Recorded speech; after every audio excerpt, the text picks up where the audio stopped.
ನೀನು ಹೇಳೋದಿನ ಸರಿ ಕಣಣ್ಣ, ಆದರೆ ಈ ಅವ್ವ ಮಗ ನಾವು ಏಟು ಹುಡುಕಿದ್ರು ಸಿಕ್ತಿಲ್ವಲ್ಲ. ನಂಗೇನು ಅವ್ರನ್ನ ಹುಡುಕೋದ್ರೊಳಗೆ ನಮ್ಮ ಜೀವನನೇ ಮುಗ್ದು ಹೋಗ್ತದೆ ಅಂತ ಅನ್ನಿಸ್ತು ಉಂಟು. ಯಪ್ಪ ಬೇಡ ಕಂಡ್ರಲ್ಲ, ನನ್ನಿಂದ ನಿಮ್ಮ ಜೀವನ ಹಾಳಾಗೋದು ಬೇಕಾಗಿಲ್ಲ. ಅವರಿಬ್ರು ನನ್ನ ಬೇಟೆ ನಾನು ನೋಡ್ಕೊತೀನಿ. ನೀವೆಲ್ಲ ಇದೇನಣ್ಣ ಅವನು ಬಾಯಿ ಮಾತಿಗೆ ಹೇಳಿದಕ್ಕೆ ನೀನು ಹಿಂಗಂತಿದ್ಯಾ? ಅವನು ಹೇಳೋದು ದಿಟ್ಟನೇ ಕಲ. ನನಗೋಸ್ಕರ ನೀವ್ಯಾಕೆ ರಾತ್ರಿ ಎಲ್ಲ ನಿದ್ದೆ ಕೆಟ್ಟೋಡಾಡ್ಬೇಕು? ಅಣ್ಣ, ನಾನು ಹೇಳಿದ ಆ ಅರ್ಥದಲ್ಲೆಲ್ಲ ಅವ್ರು ಸಿಕ್ಕಿಲ್ಲ ಅಂತ ಬೇಜಾರಲ್ಲಿ ಹೇಳಿದ್ದು, ಬೇರೆ ಅರ್ಥದಲ್ಲೆಲ್ಲ. ನೋಡಣ್ಣ, ನಿನ್ನಿಂದಲೇ ನಮ್ಮ ಜೀವನ ನಡೀತಿರೋದು. ನಿಮಗೋಸ್ಕರ ನಾವು ಏನು ಬೇಕಾದ್ರೂ ಮಾಡ್ತೀವಿ ಕಣ್ಣ. ಹೋಗು ಅಂದ್ರೆ ಹೋಗ್ತೀವಿ, ಬಾ ಅಂದ್ರೆ ಬರ್ತೀವಿ. ಇನ್ನೊಂದ್ಕಿಂತ ಇಂಥ ಮಾತಾಡ್ಬೇಡ ಕಣ್ಣ ನೀನು. ಹೌದಣ್ಣ? ಹುಲೆ, ನಂಗೆ ಸಾಕಾಗಿಲ್ಲ, ಇನ್ನೊಂದು ಕಿತ್ತ ಹಾಕ್ಲಾ. ಯಾರು ಮಾರ ಇವನು?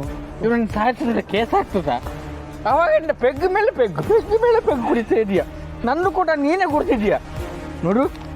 ಇದು ಲಾಸ್ಟ್ ಪೆಗ್ ನಿಂಗೆ. ಇದ್ರ ಮೇಲೆ ಕೇಳಿದ್ರೆ ಗೊತ್ತುಂಟಲ್ಲ. ಆಗಲ್ಲ, ಸಾಕು ಮಾರ, ಸಾಕು. ಏನ ಮಂಚ? ನೋಡು, ಹೇಳ್ತೇನೆ ಆಮೇಲೆ. ಬಿಡು ಮಾರ, ಸಾಕು. ನಾವು ಕುಡಿದ್ವಿ. ಹೇಳ, ನಾನು ಪಂಚಾಯತಿಗೆ ಹೋಗಿರೋ ವಿಷಯ ಅಣ್ಣಗೆ ಹೇಳ್ತಿ ಆಯ್ತಾಯ್ತನ? ಹೇಳ.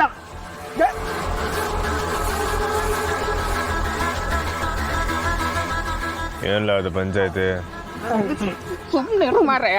ಅಣ್ಣ ಏನಿಲ್ಲ, ಅವ್ರಿಗೊಂದು ಪೆಗ್ ಬೇಕಂತ ಅಷ್ಟೇ. ಮುಗಿಸಿ. ಈಗ ಅದು ಏನಂತ ಹೇಳ್ತೀಯೋ ಇಲ್ವೋ? ಅಣ್ಣ ಅದು ಹೇಳ.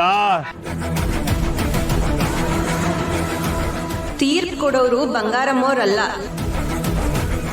ಅಮ್ಮೋರೆ, ಮಾದೇವ ಮಾದೇಶ ಎಲ್ಲ ನಾನೇ.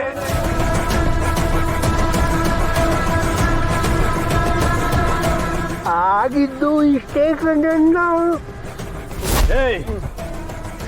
ಎಷ್ಟು ಧೈರ್ಯ ಇದ್ರೆ ಅಮ್ಮನ ಕುರ್ಚಿನಾಗ ನಂಜಮ್ಮನ್ ಕುರ್ಸಿದೀರಾ? ಕ್ಷಮಿಸ್ಬಿಡೋಣ, ಇದು ನನ್ನ ಪ್ಲಾನ್ ಅಲ್ಲ, ಸ್ನೇಹ ಮತ್ತೆ ಸಹನ ಪ್ಲಾನ್.